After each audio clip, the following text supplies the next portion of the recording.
السلام عليكم ورحمة الله وبركاته. كسر دوّا برنامجكن waxaan uga hadli doonaa xaaladda barakacyaasha ka soo barakacay colaadda bahalnimada ah ee canfartu ku soo qaaday shacabka City amba galbeedka City. Barakacyaashan ku sugan Beki ayaa laga dayrinayaa xaaladooda nololeed kadib markii ay la siin waayey amba laga mamnuucay in la siiyo raashinka hay'adaha caalamiga ay keenaan kadib maadaama ay dhibaatooyin fara badan ku dhaceen oo hantidoodii laga burburiyey dagaalna lagu soo qaaday dagaalkaasoo Ethiopia iyo dawladda deegaanka Soomaalida iyo canfarta iska kaashanayaan xaaladda ayaa ah mid aan marnaba la qiyaasi karin oo ah in dadka inta ay dagaalka ku dhintay maahane inta kale loogu talagalay inay u dhintaan gaajo iyo haraad maadaama qorshuhu yahay in xididada loo siibo gobolka City dad iyo dhul ahaanba kuwani waa barakacyaasha bal aan dhageysano hadallada barakacyaasha ee galbeedka City.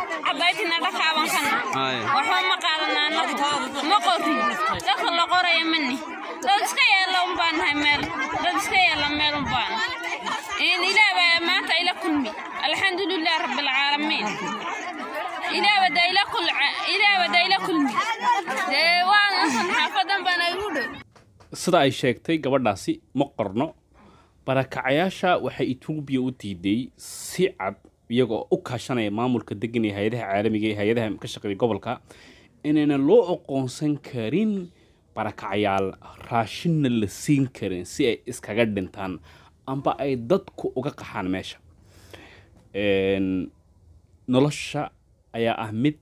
aanan marnaba kalmado lagu cabiri karin dadka ay ku nool yihiin halka oo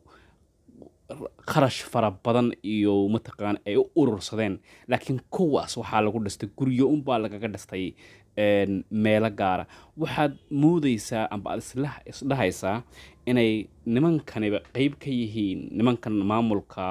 gobolka xakumo iyo madaxda dawladda deegaanka inayba yihiin kuwa ka xun canfarta dagaalka ku haysa ee barakicinayso sababtoo iyagu qorshaha ugu weyn ayay fulinayaan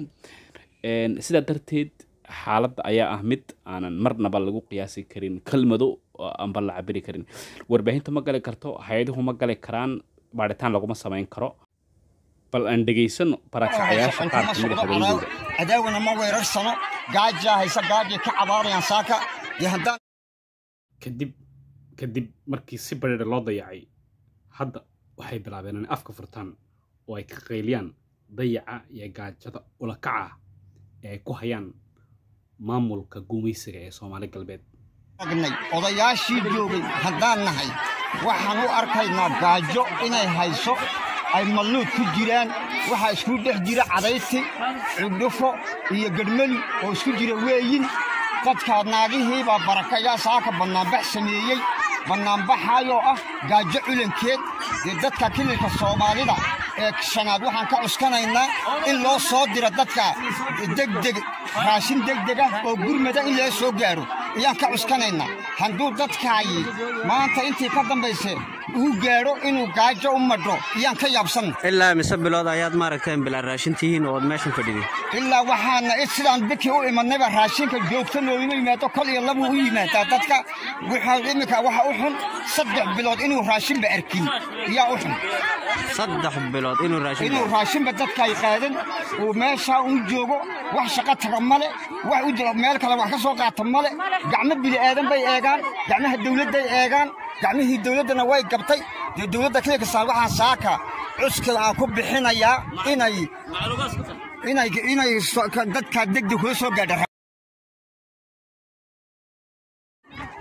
baahida ku daran waa maxay sheeganaysaa maanta cunto aniga iga dub war aniga saacad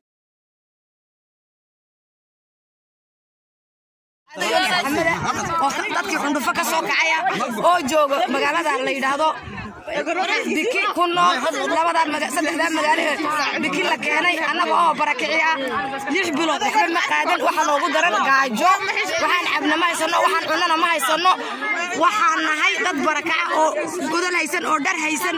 oo wuxuu wadiyo wuxuu cabba midna haysan oo ciyaaliya wax kasta wato waxa loogu daran waa hunguri hadii dadka magaalada ku soo barakacnay biki saddex magaalo nahay 5 bilood waxba ma qaadan maxay dawladdu naga aragtay waana iloobay maxay nagu ilowday marka waxaad leedahay waxaan ama haysano wax hunguri ana ma haysano waxaan abnana ma haysano biyo ma haysano beedna ma haysano dawladdu maxay naga aragtay dalabka dalbanaysin marka dawladdu inay si degdeg ah noo soo gaarto inay si degdeg ah noo soo gaarsiiso ayaan ku dawlad kaliya taamise shacbiyadii kale dhulka nabadda ku leeyahay waa rabtiin inay soo gargaartay dadkina wixii naga damqanaya aan soo gargaaraan wixii dhagaha Soomaaliya naga damqanayba marka laga tago difaac la'aanta dadka ay colaadu saameysay waxa kaga sii daran gaajada loo isticmaalayo sida dagaal camal waa gaajo ula kaca oo loogu talagalay in dadka wax raashin la gaarsiin loona aqoonsan inay yihiin barakacayaal xaqoogiina la duudsado